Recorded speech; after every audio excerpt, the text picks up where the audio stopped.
2,625 kilograms of clothes are burned or thrown away every second.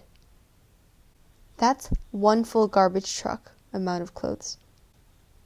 In one day, that amount is enough to fill 1.5 Empire State Buildings. In 1 year, that amounts to 83 billion kilograms of clothes. That's enough to fill the entirety of Sydney Harbor. Did that shock you? What's even more shocking is the amount of resources and labor that went into each piece that is thrown away.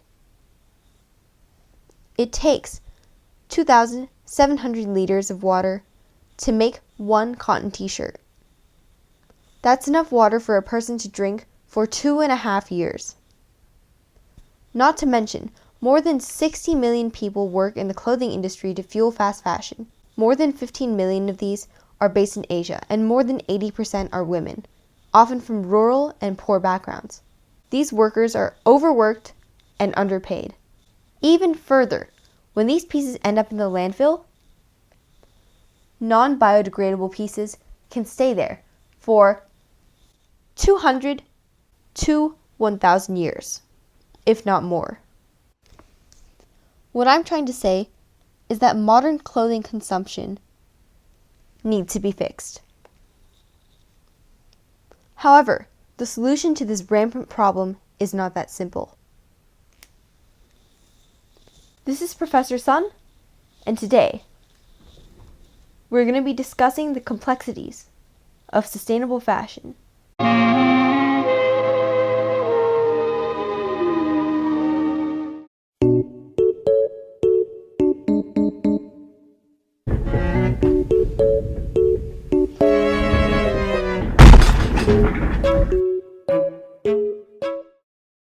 I'm currently in my sister's room, not my room, because the lighting is better, even though it still kind of sucks, but at least it's better than it was in my room.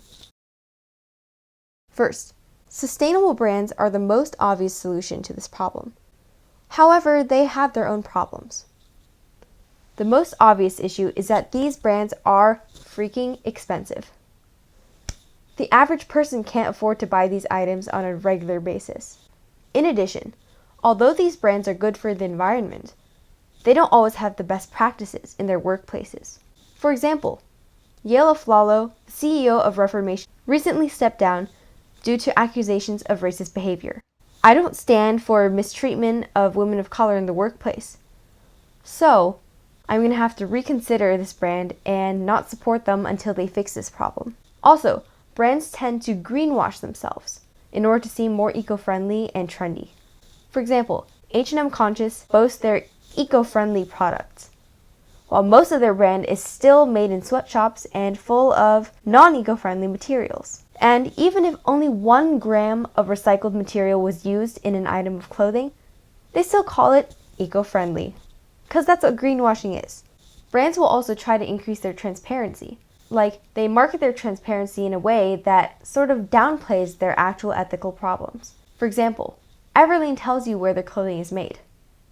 They're not saying that they don't use sweatshops.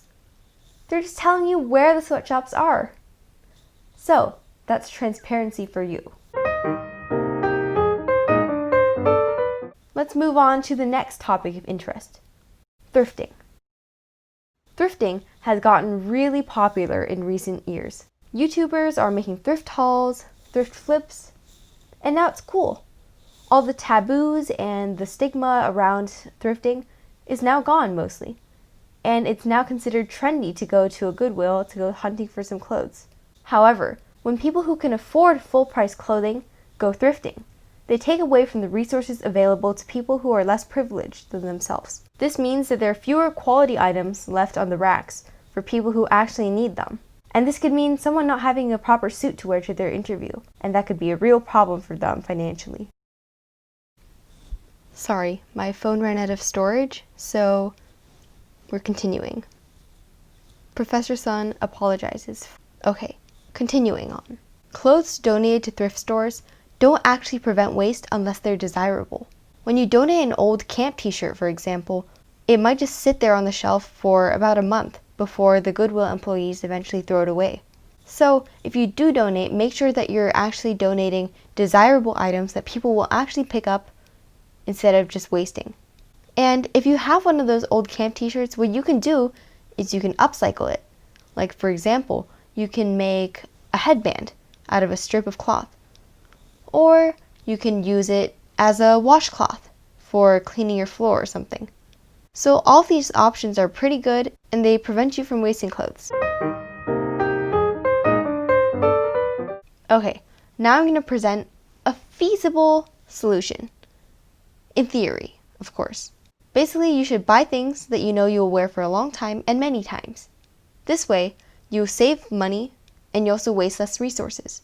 Optimally, you would buy quality items, which may be more expensive, that are very long lasting. But that's not always a feasible option because of prices. You can still buy fast fashion, just make sure that you find a balance and that you're buying things that you will genuinely wear. Like, if you're looking for a t-shirt, don't pick the thinnest one because you know that's going to wear out really quickly.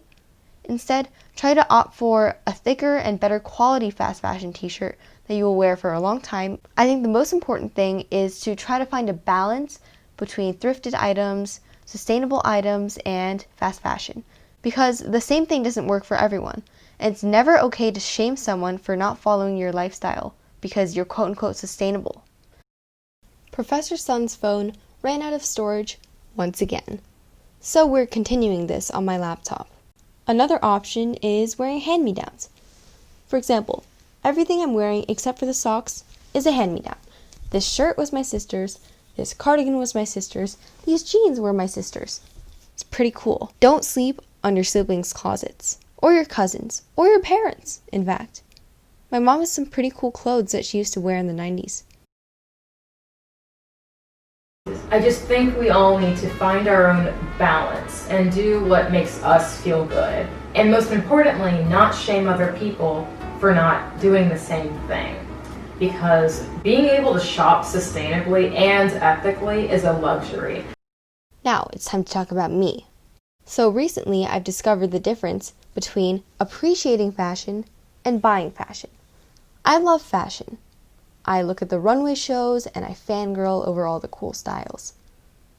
But I've learned that the pretty sheer organza dress on the runway doesn't need to belong in my closet.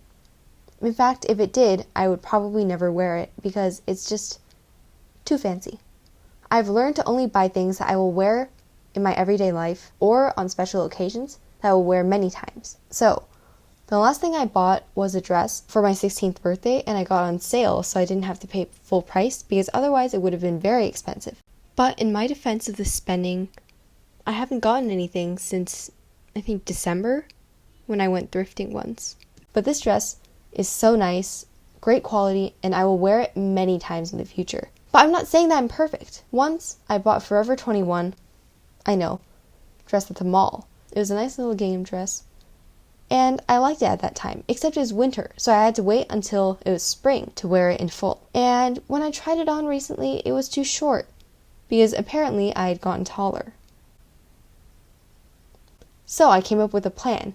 Instead of letting it go to waste, I decided that I'm going to cut off the bottom and make it a peplum top, because the top fits perfectly, but the bottom is too short. I'm going to make it a top that I'm going to wear many times, and that I will love.